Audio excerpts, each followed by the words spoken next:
Bom, a gente vai passar então para a segunda apresentação, que vai ser feita pela professora Maria Dalva da Silva Pagotto, que tem como título O papel do chefe de departamento e o Estatuto da Unesp. A professora Maria Dalva Silva Pagotto é graduada em Psicologia pela USP, mestre em Educação pela Universidade Federal de São Carlos e doutora em Educação pela Universidade Estadual de Campinas. Atualmente, professora assistente doutora da Universidade Estadual Paulista, da Unesp, tem experiência na área de educação, com ênfase em formação de professores, atuando principalmente nos seguintes temas: formação de professores, escola, licenciatura, professores e universidade pública. Foi vice-diretora e diretora do Instituto de Biociências, Letras e Ciências Exatas, o IBIUS, de Campos São José do Rio Preto. Atualmente é secretária-geral da Unesp, há várias gestões, né, professora? Bom, boa tarde a todos. Um prazer imenso estar aqui hoje. Agradeço muito o convite que a comissão fez, a Cristiane, a professora Maria, e estiveram conversando comigo, fazendo esse convite em nome da professora Marilza, também acompanhadas da professora Jurema, e fiquei assim, muito honrada com o convite. Eu já tinha participado do primeiro momento da Escola de Gestão, que foi para os administradores, e agora vinha esse com os chefes de departamento. Achei muito interessante. Eu já fui chefe de departamento também, do meu departamento lá no IBIUS, Departamento de Educação. Passei por uma experiência bastante interessante naquela ocasião, quando ingressei na Unesp, porque nós tínhamos um departamento que tinha um número mínimo de docentes para ser um departamento. Na verdade, na ocasião, nós não tínhamos nenhum doutor. Houve um momento em que não tivemos nenhum doutor, porque os mais antigos haviam se aposentado, mas tínhamos até professor titular em departamento livre-docente, e com uma ameaça de uma mudança na legislação de aposentadorias, então resolveram se aposentar em bando, né? Tanto que, quando eu fui contratado, meu primeiro contrato foi como substituto, eu substituía 2 professores, e com horários coincidentes, né? Aí fui me entender com a chefe como é que eu fazia isso. Ela falou: olha, você se entenda com os alunos, não é? E aí já me veio uma ideia de uma das missões ou das funções do chefe, né, que é socializar o seu novo professor no seu ambiente de trabalho, né?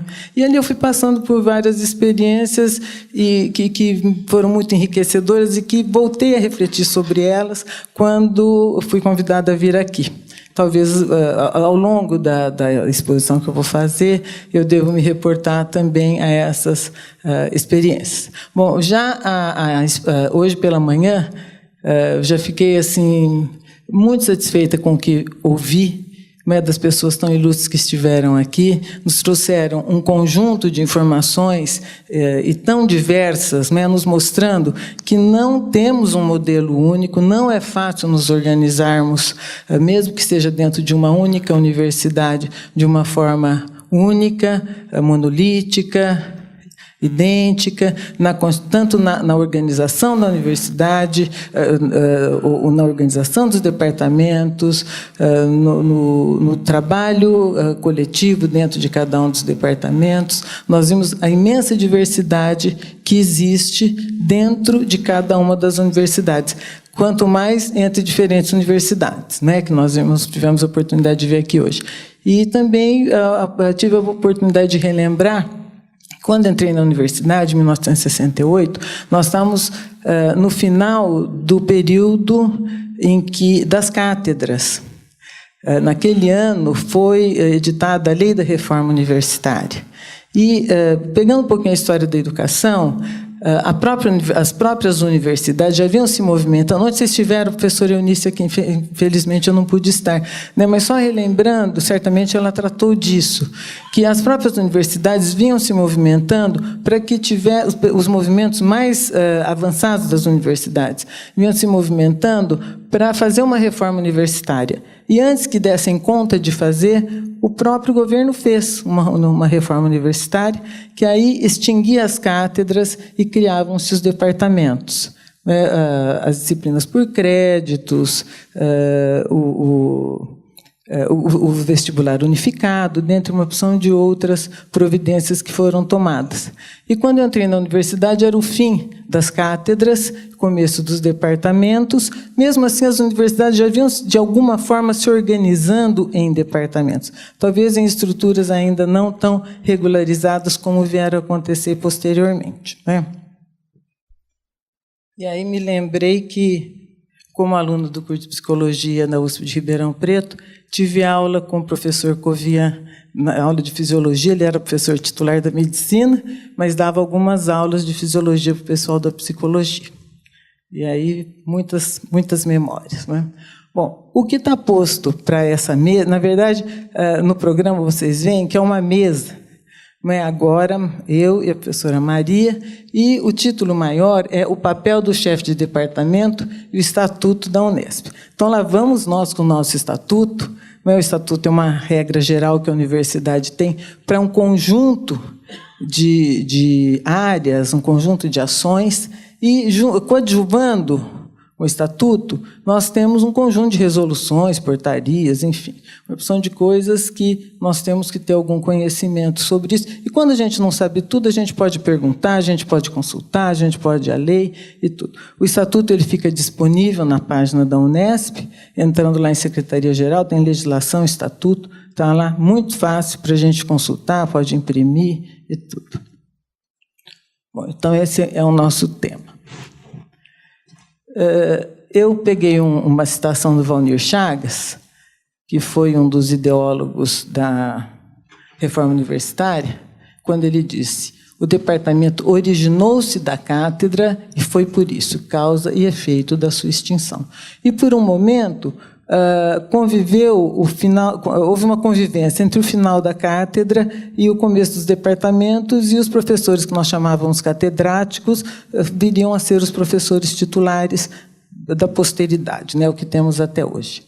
E eu quero destacar que os departamentos, eles ocupam um lugar de destaque no Estatuto da Unesp. Olha, tem uma seção inteira que trata dos departamentos, são 9 artigos tratando do departamento, do conselho departamental, do chefe, inicia no artigo 50 e se estende até o 58. Então, gasta-se um pouco de regra ali, né, no Estatuto, para estabelecer o que é o departamento, o conselho departamental, o papel do chefe, sua função e tudo o que tem que fazer, né? Como é que nós chegamos a essa versão? O professor Macari lembrou, quando a universidade começou, em 1976, a gente não tinha estatuto, mas logo teve. E acabou reproduzindo no estatuto alguma coisa da regra primeira, que era ainda um pouco elementar.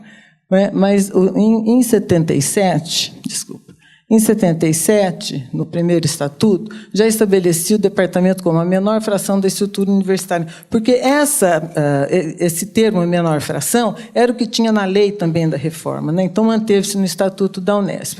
Depois, o que ele haveria de fazer? Responsável pela elaboração e desenvolvimento de programas de ensino, pesquisa e extensão de serviços da comunidade, mas aqui já dizia: menor fração da estrutura para efeitos da organização administrativa e didático-científica, compreendendo disciplinas afins. E depois, aqui no 3, criação, transformação e extinção de departamento, eu juntei ali, quem propunha era a congregação e tinha que ser aprovado pelo Conselho Universitário. Alguma coisa daqui permanece ainda da forma como temos hoje.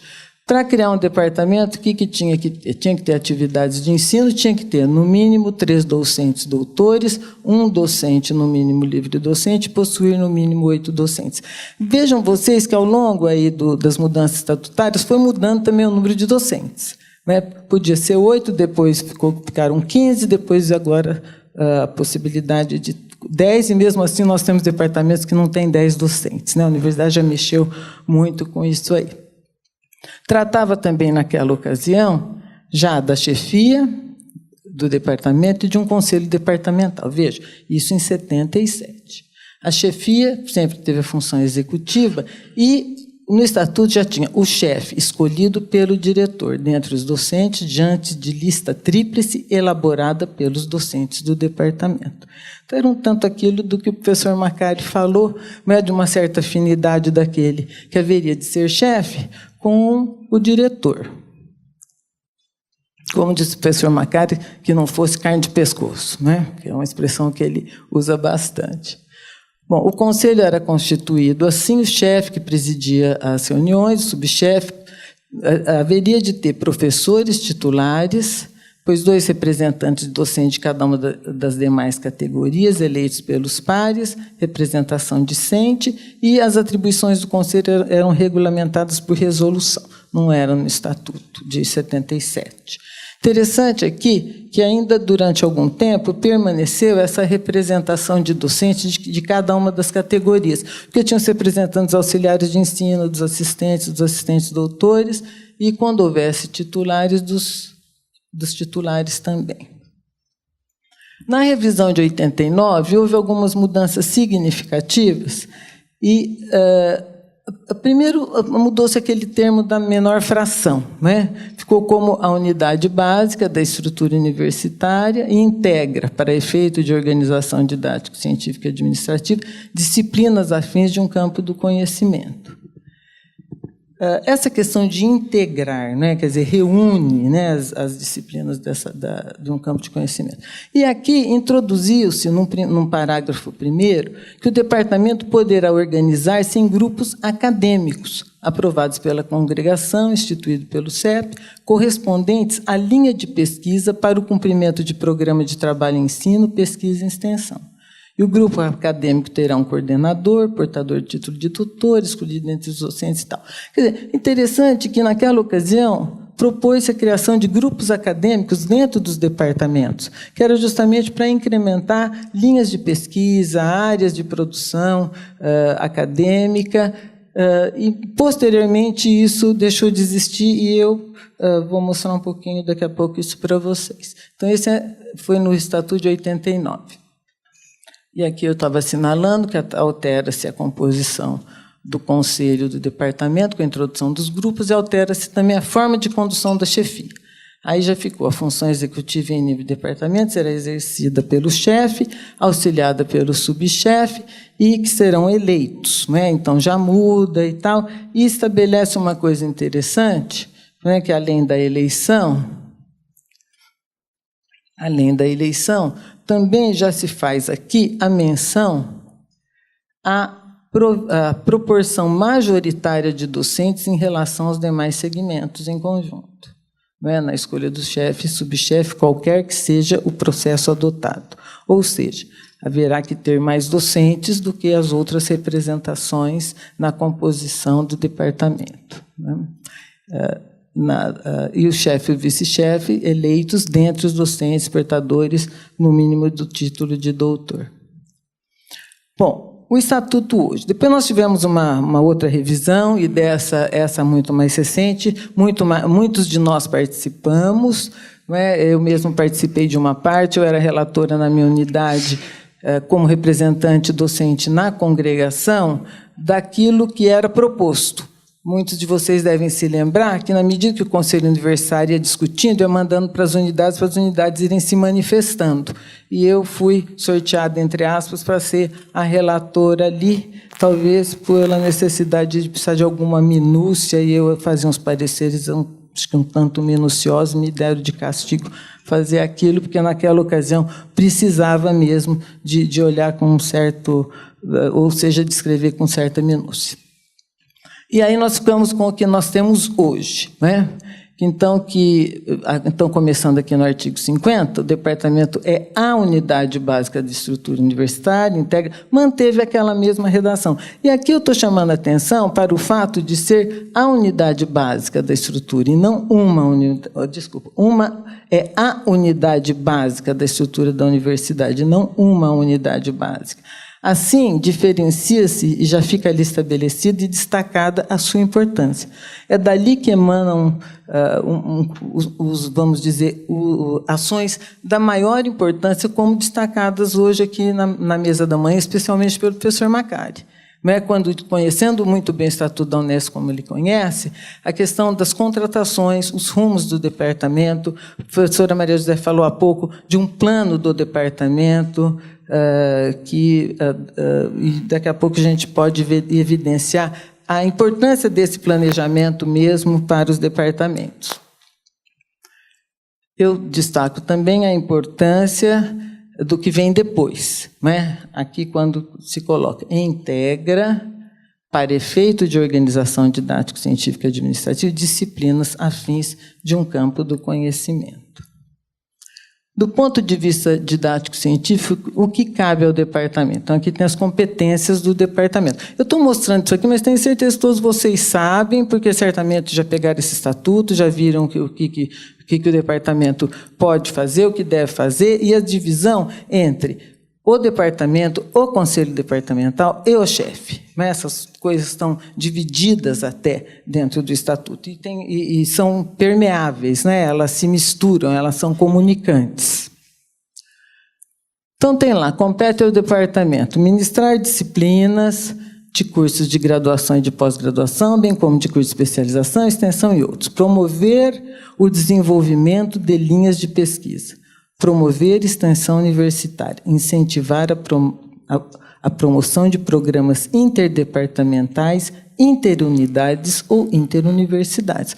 Ali atrás a gente tinha visto qualquer coisa assim que cabe justamente no o que é o departamento, o que é a unidade básica, que reúne disciplinas afins, e pode ter dado ali a impressão de que aquilo amarra, que é limitante, que é um fator limitante, mas aqui mostra o quanto um departamento pode ter ações flexíveis. Aqui flexibiliza muito, e já indica que é possível ter programas de qualquer natureza, quer seja para ensino de graduação, de pós-graduação, atividades de extensão, atividades de gestão, enfim, múltiplas atividades entre os departamentos, e nem fala que tem que ser da mesma unidade. Aquilo que a professora Maria José falou há pouco, até de reunir departamentos com competências para uma determinada área, ou docentes de departamentos diferentes, não necessariamente da mesma unidade, podendo até ser de unidades diferentes. Quer dizer, o departamento abre essa possibilidade. E isso faz tempo, né? Isso aqui nós já temos há décadas, há pelo menos 2 décadas, embora sejamos muito novos. Eu sempre acho que nós somos muito novos com 37 anos de vida. Para algumas coisas, para outros parece que a gente já está bastante velho. Então, acho importante destacar isso, interdepartamentais, interunidades ou interuniversidades. A gente vê, por exemplo, programas de pós-graduação, interunidades, e temos também interuniversidades. Continuando, as outras atribuições do departamento. Propor medidas de caráter administrativo para o desenvolvimento de programas de trabalho, organizar o plano de atividades do departamento. Isso aqui, a gente parece que lê e passa, né? Esquece. Não é? A gente, veja, isso está preconizado no Estatuto. É possível fazer. E deve-se fazer. Só que mais adiante nós vamos ver que tinha uma regrinha para fazer isso, que a universidade não cumpriu, mas não impediu que muitos departamentos façam, né? A gente tem notícias disso. Propor a criação, a extinção ou a redistribuição de disciplinas. Importante isso aqui para atualizar currículos. Quando se fala, hoje a professora Maria José que falou há pouco, da importância das disciplinas optativas para acompanhar o mercado de trabalho, que formação nós queremos dar aos alunos, por vezes é preciso que se criem novas disciplinas, elas não precisam ficar perenes ou dentre as obrigatórias na grade curricular, mas elas podem ser disciplinas optativas e podem permanecer por muitos anos, não é? E compete também ao departamento fazer isso. Promover e supervisionar as solicitações de financiamento de pesquisas, coordenar os pedidos de bolsa de estudo e realizar anualmente a avaliação das atividades desenvolvidas. Eu acho que esse item 10 aqui vai ao encontro de muitas coisas que foram faladas hoje pela manhã. Não é? Será que nós temos feito isso, não é, de fazer uma reunião anual para avaliar as atividades que foram desenvolvidas? Algumas falas, o professor mesmo ali falou que o próprio departamento pouco conversa, as pessoas não se reúnem. professor Marcos Felipe, hoje de manhã, falou do grupo lá que ele tem, que são 6 pessoas, mas trocam impressões por meio de mensagens por e-mail, não é? Quer dizer, não falta, ele falou, olha, a gente precisa conversar mais. Não é? Agora, isso aqui seria extremamente importante. Há departamentos que fazem.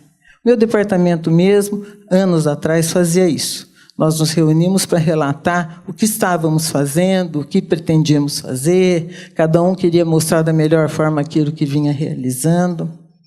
Com o tempo, isso acabou se perdendo.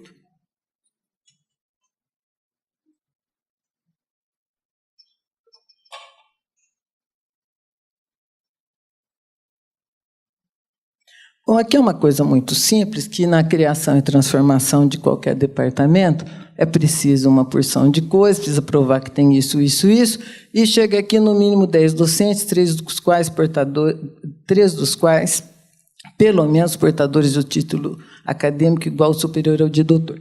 Essa mudança, isso aqui eu negritei, porque foi uma mudança que foi feita em 1990, bem recente, desculpa, eu sou 2010, não sei de onde eu tirei 1990. Em 2010, é muito recente. O Conselho Universitário discutiu isso, o professor Vellini, que na ocasião era diretor de uma das faculdades de Botucatu, que coordenou esse grupo de discussão entre diretores e outras pessoas, e quando levou isso ao Conselho Universitário, levou essa proposta com uma justificativa. Anteriormente, nós podíamos ter departamentos com 8, depois tínhamos que ter com 15. Quando foi na ocasião de 15, muitos de vocês vão se lembrar, começamos a juntar, uma tentativa de juntar departamentos. Algumas tentativas foram muito bem sucedidas. Por exemplo, lá no IBIL, na unidade a qual eu pertenço, houve a junção de 2 departamentos da área de letras, que era um departamento de teoria literária e um departamento... Como que era o outro, Arnaldo? De letras vernáculas, isso. Aí é que na ocasião o Arnaldo era de lá, né? Anteriormente era de lá. E fez um departamento de estudos linguísticos e literários. Foi uma junção que deu muito certo, tanto que permanece, né? Permaneceu muito bem, e até quando foi feita essa alteração em 2010, houve comentários de que nós teríamos nós íamos ter uma leva de departamentos maiores pedindo a divisão. E isso não tem acontecido.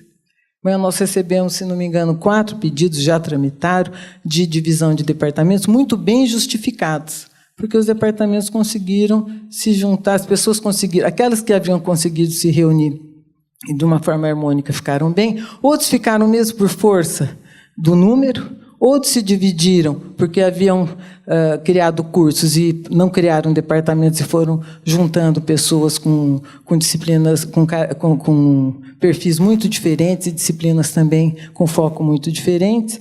E, enfim, nós conseguimos perceber agora que não houve uma avalanche de pedidos de divisão de departamentos. E, mesmo assim, nós ainda temos departamentos, eu não saberia dizer aqui hoje quantos, que não tem 10 docentes.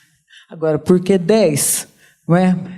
Entendeu-se que com isso se cobriria a maior parte da universidade, mas hoje mesmo aqui, quando um dos professores, o professor Fernando da Unicamp, falou que poderiam achar lá na Unicamp 10 era pouco, 15 parece que foi demais, ficaria em 12. Não é? Alguém perto ali ouviu alguém comentar, deve ser cabalístico. Não é? Então, esses números eles sempre são complicados, né? O que mais precisa ter para criar um departamento aqui? Disciplinas obrigatórias, integrantes do currículo da graduação, currículos plenos de graduação.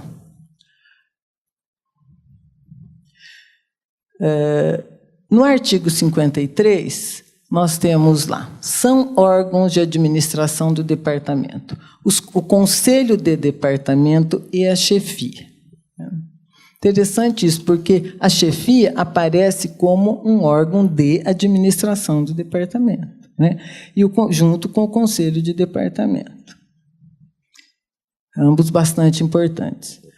Bom, o conselho de departamento é o órgão máximo de deliberação nesse nível e tem a seguinte composição. o chefe, que é seu presidente nato, e que é importantíssimo, porque às vezes a gente fica... Hoje aqui teve algumas falas sobre isso, eu já ouvi isso, eu, na Secretaria-Geral, por vezes recebo consultas assim que a gente não tem uma resposta em lugar nenhum, não encontra em lugar nenhum, como, por exemplo, a chefia do departamento está vaga, não tem candidato.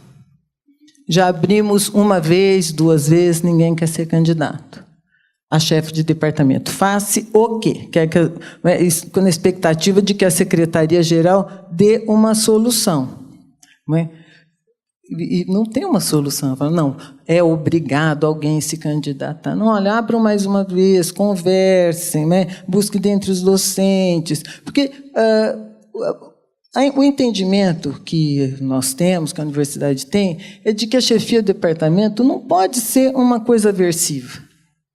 Mas a chefia do departamento precisa ser exercida por uma pessoa que esteja disposta a se dedicar àquele trabalho que não é pouco que tem no departamento.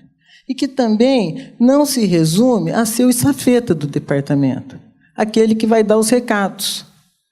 O que leva uma coisa, traz a outra e tal. Não é essa a função. É muito desagradável que isso tenha chegado, ao ponto em que tenha chegado, como o Marcos Felipe falou hoje.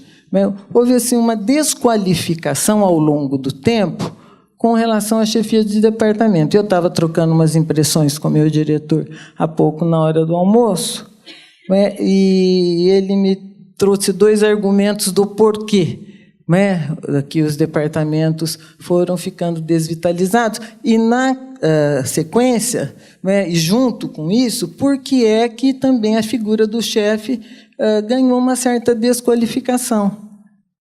Que eu tenho uma enorme resistência de aceitar e de ver que isso seja assim necessariamente. Não precisa ser necessariamente assim. E lembrando ainda que o chefe do departamento, que é o presidente nato do conselho, ele é membro nato da congregação. E a congregação é o órgão máximo da universidade. Ele é o responsável por levar as demandas do departamento, trazer a política da unidade e da universidade para dentro do departamento, esclarecer os seus docentes. Quer dizer, tem inúmeras atividades e funções que são verdadeiramente nobres no trabalho da universidade. Depois o vice-chefe, os 5 representantes docentes eleitos por seus pares, 2 discentes, indicados na forma da legislação em vigor, o que anda meio difícil em alguns órgãos colegiados, principalmente os centrais, né?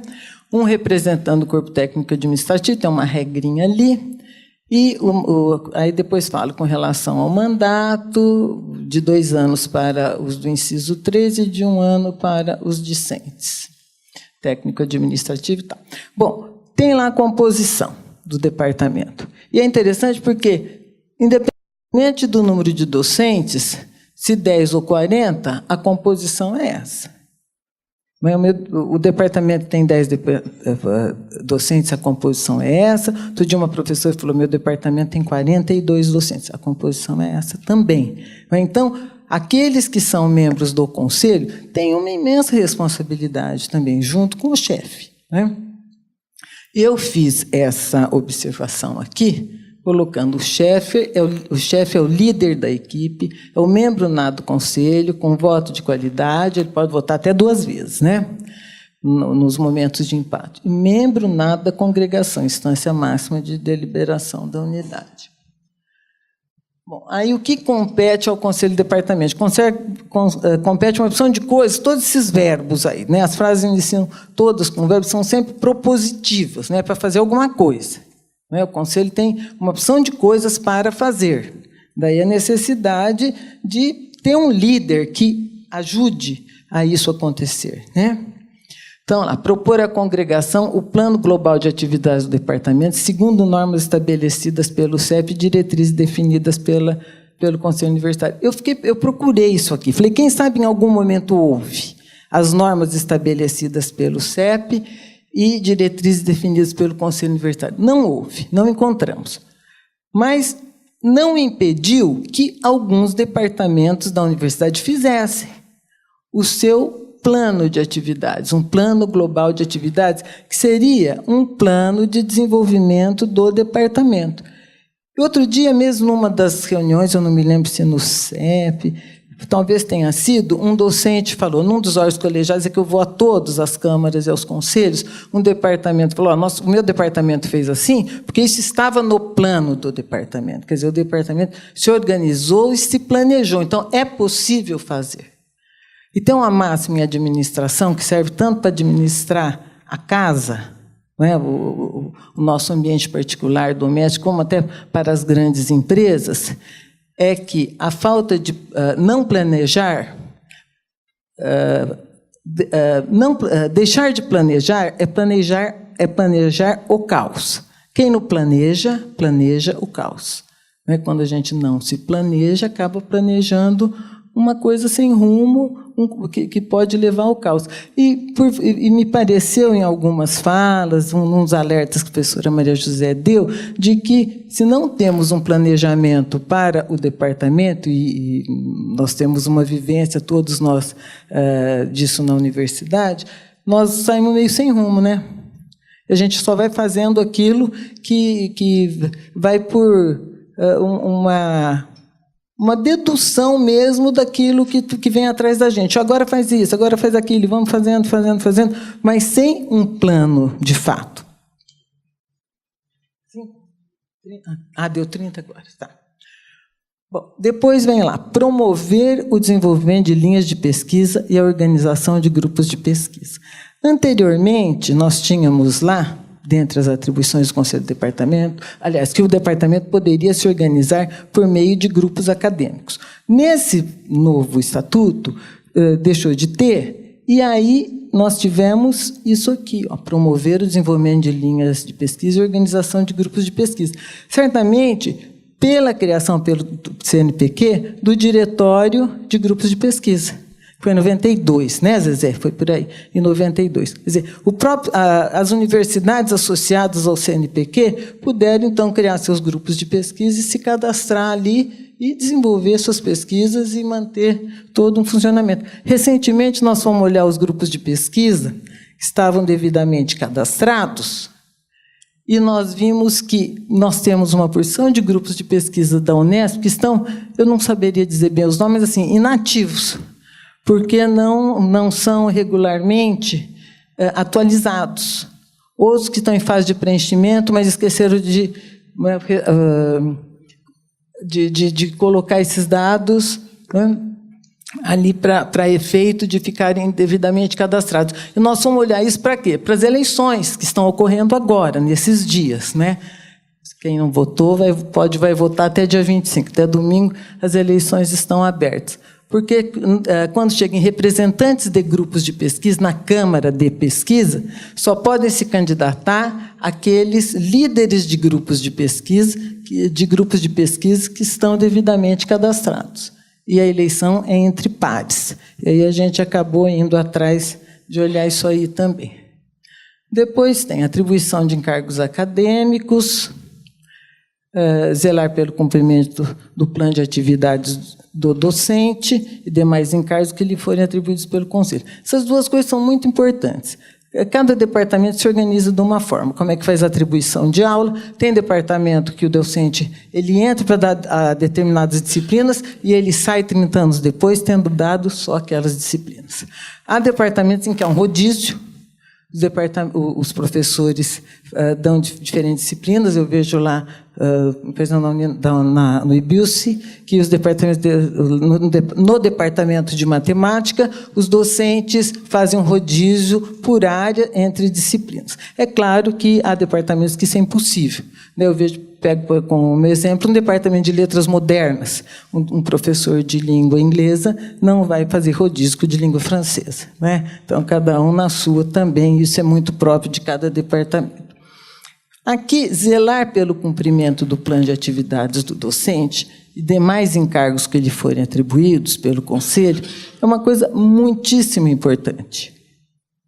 Isso vai reverberar no quê? Nos relatórios. Relatório anual, relatório trienal, cumpriu o que estava proposto, não cumpriu. Quando o professor Macari falou hoje pela manhã, dificilmente um departamento tem ele não usou bem a coragem, mas qualquer coisa assim, tem a coragem de olhar se o docente cumpriu ou não aquilo, o regime de trabalho para o qual ele foi contratado. Mas, eventualmente, a gente tem os departamentos que cuidam muito bem disso.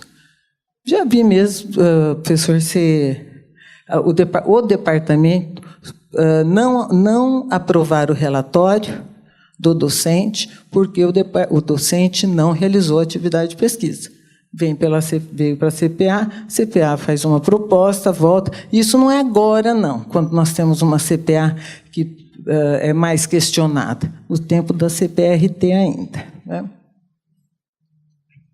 Então, eu sempre penso o seguinte, que o Conselho que zela pelo cumprimento do plano de atividades do docente, todos os encargos que estão a ele atribuídos, é um departamento que vai evitar problemas para o seu docente no fim do ano ou no fim do triênio, e é um departamento, é um conselho que vai evitar problemas para ele próprio, né?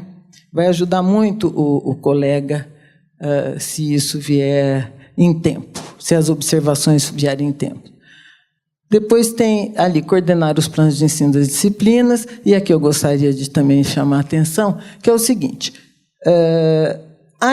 há cursos. Outro dia eu peguei um curso que tinha lá um programa, tinha lá um pedido de concurso em 3 disciplinas, era um conjunto de disciplinas.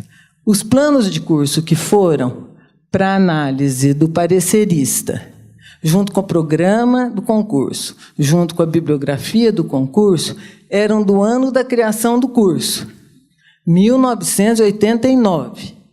Faz quantos anos?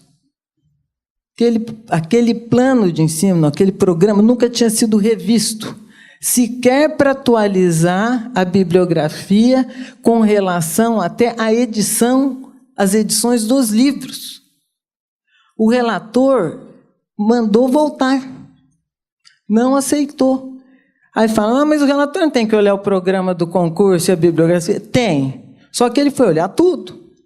Onde é que aquele programa se baseou?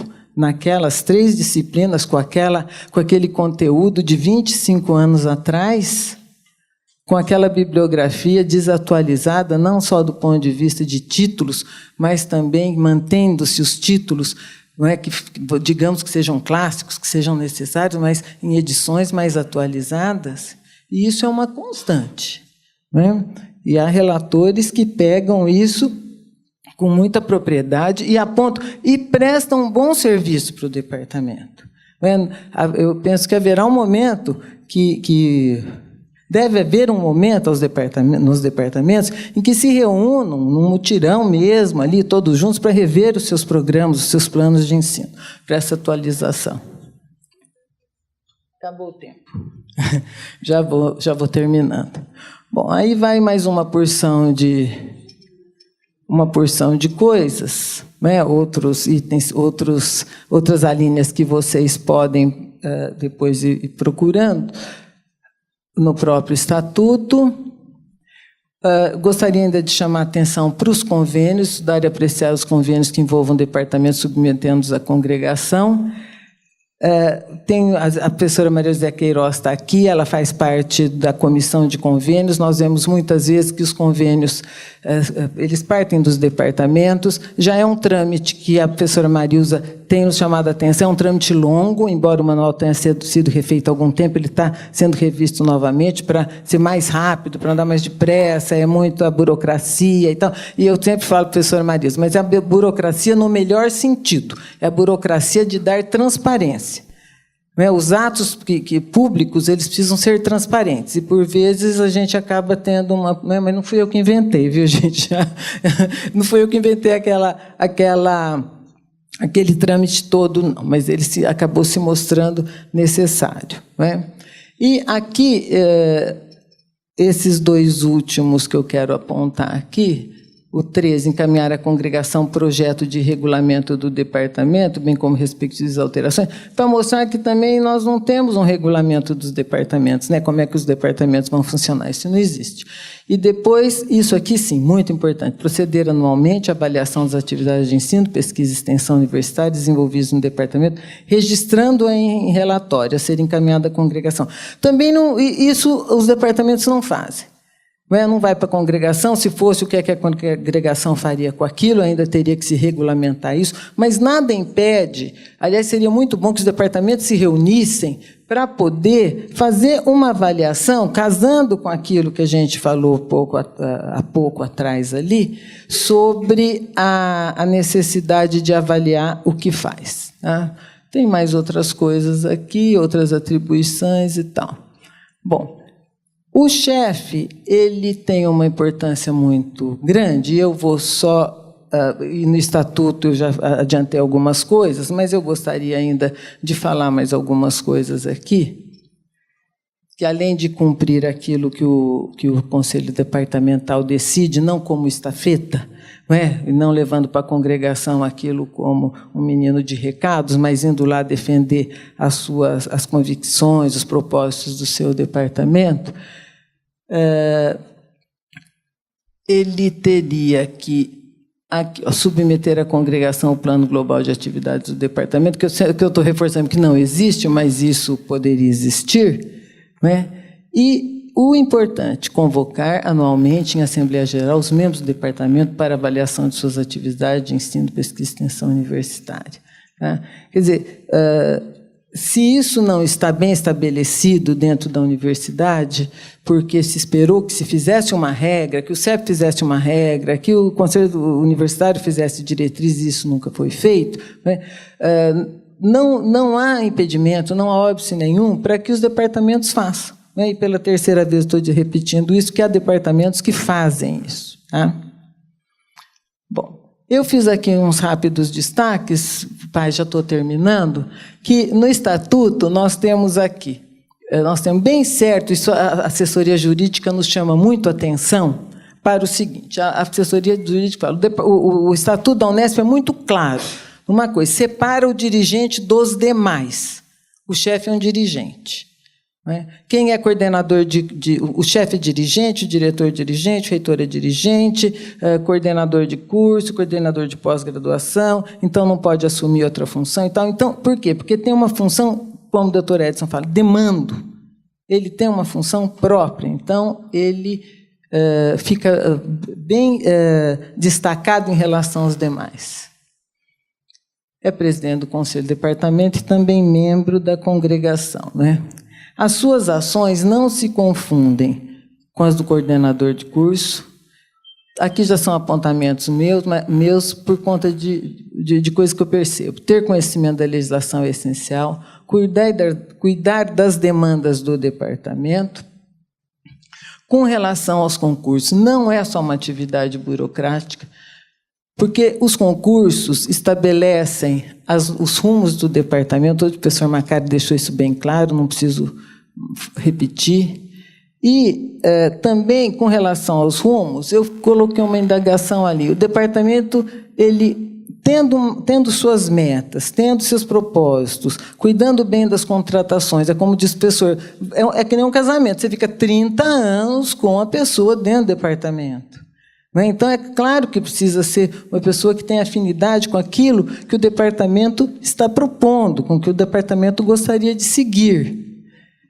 E aí, é de frente ou de costas para as metas da universidade? Por isso que a gente precisa olhar o PDI. A Zezé falou, em 10 anos, nós vamos, daqui a 10 anos, estar entre os 200 melhores universidades. Daqui a 5, né, Zezé? Porque já se passaram 5, Os concursos, quer sejam de admissão, de livre docência e de titular, nós temos falhas nos processos e a gente fica, poxa, mas como é que isso saiu do departamento? Fica até meio constrangedor e tal. Com relação à maior incidência de falhas em programas de concurso, bibliografia, aquilo que eu disse há pouco, com mais algumas outras. Por exemplo, outro dia chegou para um concurso de titular uma bibliografia com mais de 300 obras arroladas. Não é possível. Não fica bem. Nós vamos publicar isso. Um programa de concurso com 93 tópicos também é muito, né?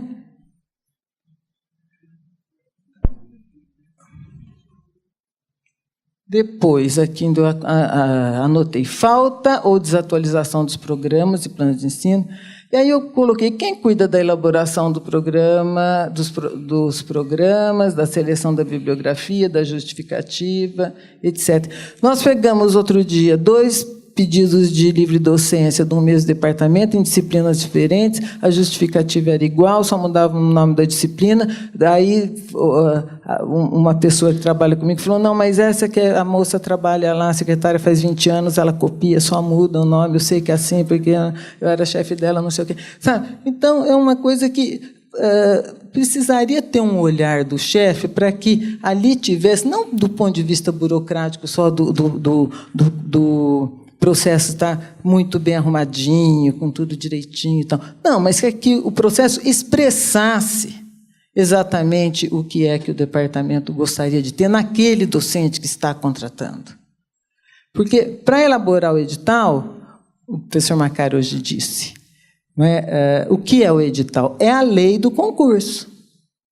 É a lei do concurso. Então, ele precisa estar bem, ele precisa estar claro, aquilo é publicado, não é? A universidade se mostra também por meio dele.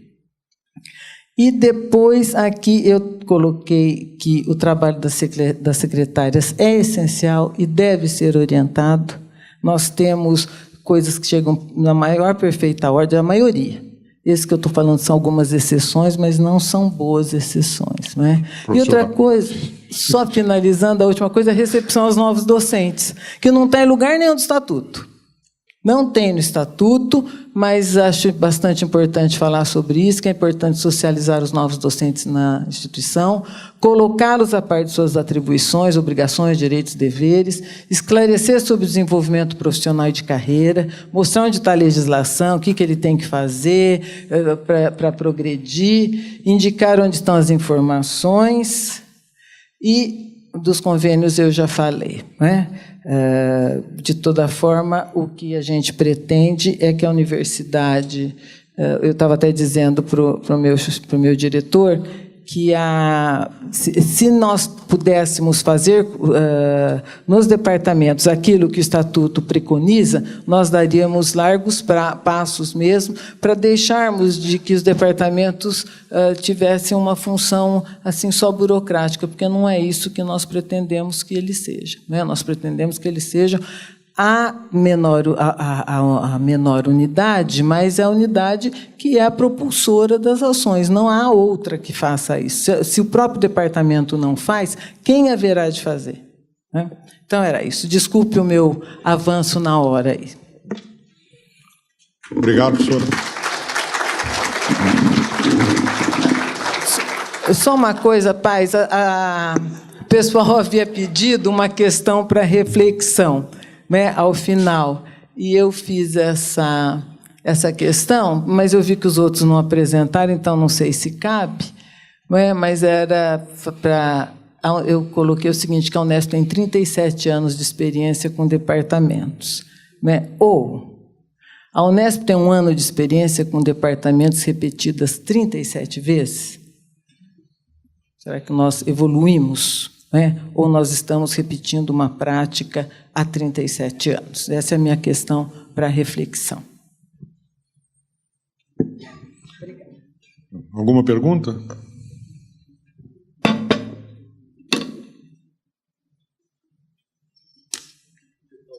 Sim. Por favor.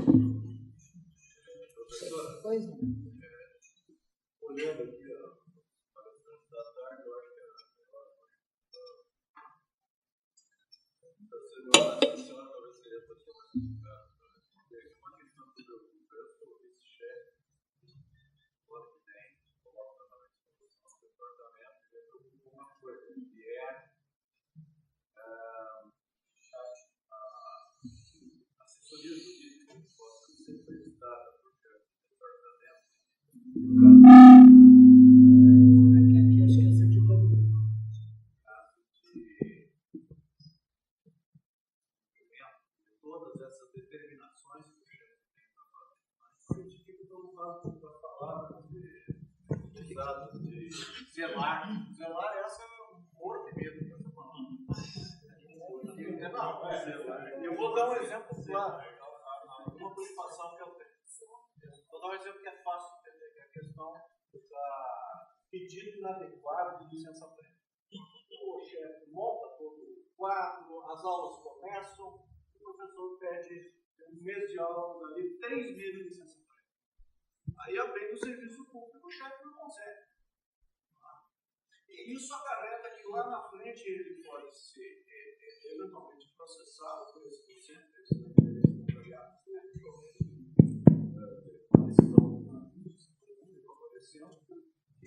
esse chefe de departamento sequer pode ser defendido pela assessoria jurídica da universidade. Então, professor, olha, eu já fui chefe numa situação assim. O docente pedia a licença-prêmio no período letivo. Né? Então, eu fui bem orientada no seguinte, deferir para usufruir em momento oportuno. E o momento oportuno é quando? Como nós temos 12 meses, né, e ele pedia 1 mês de licença-prêmio, nós temos um recesso de aulas no mês, geralmente 1 mês de julho todo e 2 meses no começo do ano, para que usufruísse naqueles períodos.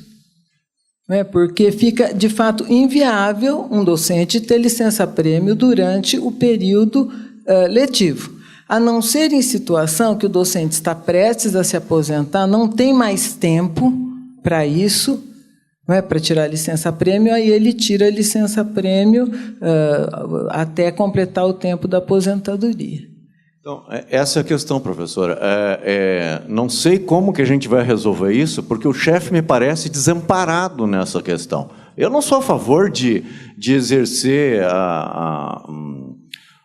cargos diretivos da universidade através de punição. Não é? Isso nunca é o ideal. Mas, aparentemente, existe um momento em que isso precisa ser feito. Não é? E o chefe, aparentemente, fica desamparado. Esse, para mim, é um dos motivos da transformação do papel da chefia, num papel que já foi falado que hoje está feita, eu gosto de chamar de despachante. Não é? Onde o cara simplesmente fica trafegando com aquela papelada toda, que em alguma instância precisa ser feito, de fato, não é? Mas, enfim, é um docente que está lá contratado para fazer outras coisas e está fazendo só aquele negócio. Então, a minha preocupação é o seguinte, eu não vejo solução, professora, porque eu estou vendo aqui, não só da senhora, mas como de vários palestrantes, que estão tentando nos motivar. Não, vocês têm que assumir um papel. Só que como que eu vou assumir esse papel? Né? Se eu ali na frente, casualmente, teve um caso familiar, uma pessoa da minha família teve que se defender, porque foi mencionada num processo, num órgão público, o advogado só para ir lá na frente do juiz defender, um advogado de qualidade mediana, R$5.000. E aí? Né? Então, eu fico preocupado. E, assim, acredito que a tendência, se a gente não vê um quadro de mudança, e eu não estou nem cobrando, só estou dizendo que é só uma constatação, tá? É que realmente o chefe de departamento continue cada vez mais amorfo, né? Sem cheiro, sem cor, sem nada. O que é uma pena. Mas, especialmente nesse caso, eu acho que é possível, nessa saída que a gente, na ocasião, fazia lá no IBILSE, era deferir para usufruir em momento que fosse adequado, porque, embora seja de lei e seja direito, não é, também tem a conveniência do empregador nesses casos. Não é? Tem outros casos que também nos deixam bastante preocupados. Por exemplo, docente que exerce função remunerada em outra instituição, sem o devido convênio e sem a devida autorização do conselho, do departamento e da congregação. Porque é possível realizar atividade remunerada fora da universidade? Tem a resolução 85, eu não me lembro de que ano, que permite isso. Tem mais uma resolução, tem mais uma portaria, tem mais uma opção de coisas que regulamentam isso. Mas deve haver convênio entre a Unesp e a instituição para a qual o docente vai prestar serviço. Não é? E isso é regulamentado. Então, nós temos, com a intermediação de fundações, ou se é numa instituição privada, enfim. Agora, quando isso acontece, o chefe tem conhecimento e o docente e não cuida de alertar o docente para aquilo, o chefe fica responsável. Entra naquele zelar. Ele não zelou, ele não cuidou. Não é? Então, aí fica isso, aí o chefe fala assim, mas eu não sou polícia. Não, você não é, você é chefe. Não é polícia, não. Oi, professor. Uma pergunta, senhora. Aí a senhora sabe que o docente burla o tempo, a senhora sabe que o docente dá aula em instituição não conveniada em outra cidade, a senhora sabe que o docente não vai à escola, a senhora fala para o diretor da escola, ele fala, mas eu não tenho prova, eu não posso fazer nada. Aí fala para você, se você denunciar, você passa a ser o criminoso e ainda recebe ameaça. Aí é grave, né? Se aí é grave, eu falo para quem? Aí é grave, quando você fica sendo, você fica sendo o réu, da ação. Então, nessas situações, nós aí temos... todo mundo se protege, e aí? Isso. Então, nessas situações, nós temos uma assessoria jurídica da própria universidade que ajuda a orientar isso aí, orienta. Nós temos acompanhado casos que orientam, e a Comissão Permanente de Avaliação na área de regime de trabalho.